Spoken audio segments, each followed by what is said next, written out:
என் வாழ்க்கையில் ஒரு விஷயம் நடந்துச்சுங்க. அது என்னன்னா, பல தடவ அடி வாங்கியிருக்கேன் அந்த விஷயத்துல. ஆனா என்ன பண்றது? நம்ம மனசு அப்படி. ஒரு 2 வாரத்துக்கு முன்ன ஒரு தெரிஞ்சவங்க ஒருத்தவங்க நம்மகிட்ட, "யாஷ், கடனா ஒரு தொகை குடுங்க. 2 வாரம் கழிச்சு குடுத்துர்றேன்னு" சொன்னாங்கங்க. நானும் சரி பரவால்ல, கடவுள் ஏதோ நமக்கு கொஞ்சம் குடுக்குறாரு, அதில கொஞ்சம் கிள்ளியாவது குடுப்போமேன்னு நல்ல மனசா குடுத்தேன். அப்போ ஒரு வார்த்தை சொன்னாங்க, "யாஷ், என் கண்ணுக்கு நீங்க தெய்வமா தெரியிறீங்கன்னு" சொல்லிட்டு. நானும் சரிங்க, ரொம்ப நன்றி, 2 வாரத்தில குடுத்துருங்கன்னு சொன்னேன். 2 வாரத்த நானும் மறந்துட்டேன். சரின்ட்டு திடீர்னு போயிட்டு மெசேஜ் அனுப்புறேன்.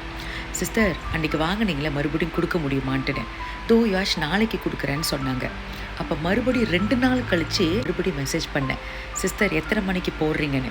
என்ன தெரியுங்களா சொன்னாங்க, "என்னங்க இது, குடுத்துப்புட்டு பேய் மாதிரி நச்சரிக்கிறீங்க. உங்க காச தூக்கிட்டு நம்ம என்ன ஓட போறோமா? இல்ல முழுங்க போறோமா? ஆ, செத்தா எதையும் கொண்டுட்டு போக முடியாது. மண்ணுக்கு தான் போயாகணும். ஏன் இப்படி பேய் மாரி நச்சரிக்கிறீங்கன்னு" ஒரு வார்த்தைய சொன்னாங்க. அப்ப நான் என்ன தெரியுங்களா பண்ணேன், "சரிக்கா, சீக்கிரமா குடுத்துருங்கன்ட்டுன்னு" மெசேஜ் பண்ணிட்டு விட்டுட்டேன். இதுலேருந்து என்ன தெரியுதுன்னா, நம்ம ஒருத்தவங்களுக்கு குடுக்குறப்ப, நம்ம அவங்க கண்ணுக்கு தெய்வமா தெரியிறோம். மறுபடியும் வாங்குறப்ப, அவங்க கண்ணுக்கு நம்ம பேயா மாறிர்றோம். அது எப்படிங்க? எனக்கே புரியல.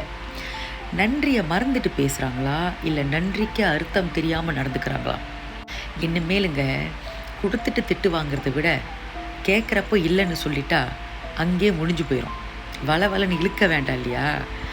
அதனாலங்க, யாருக்காவது உதவி செய்யணும்னு நெனச்சீங்கன்னா, தயவு செய்து 10 தடவை யோசிங்க. நம்மளே இன்னைக்கு வாழ்க்கையில கஷ்டப்பட்டு தான் சம்பாரிக்கிறோம். அந்த பணத்தில ஏதோ கேட்குறாங்கன்னு குடுக்குறோம். ஆனா திருப்பி அத கேட்குறப்ப நம்மள திட்டுறதா இருக்க, நம்ம பேரண்ட்ஸ் கூட நம்மள அப்படி திட்டியிருக்க மாட்டாங்கங்க. இதெல்லாம் நமக்கு தேவையா? இன்னிலேருந்து யாருக்குமே உதவி செய்ய போறது கிடையாது.